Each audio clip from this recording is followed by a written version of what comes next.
Hi guys, for today's video, I will teach you how to enable dark mode in your Snapchat. First, tap on your profile icon in the top left corner. Then tap on the gear icon in the top right corner to access your settings.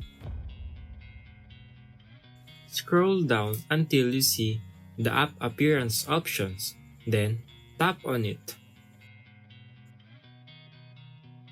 Under App Appearance, you should see the dark option. Tap on it to enable the dark mode.